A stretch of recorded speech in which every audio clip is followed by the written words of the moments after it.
de Lenise e todos os cursistas do curso de CEP 2010, como Santa Rita de Caldas, Minas Gerais.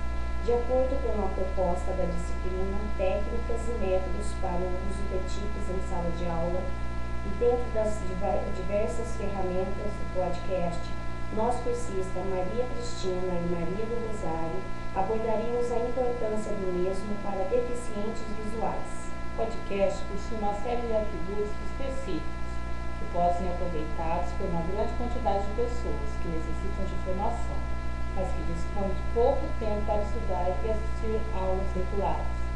Essa tecnologia poderá também ser muito útil para quem tem alguma necessidade especial, como é o caso da falta de visão. Ou seja, os ambientes devem ser acessíveis para que todo tipo de indivíduo, com qualquer que seja a sua limitação, visuais, auditivas, físicas, de falas, cognitivas, de linguagem, de aprendizagem e neurológicas. A inclusão escolar é uma necessidade atualmente inquestionável.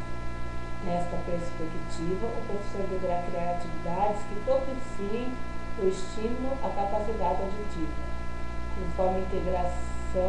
como forma de integração deste aluno com os demais estudantes. E o podcast poderá funcionar perfeitamente para esse tipo de atividade.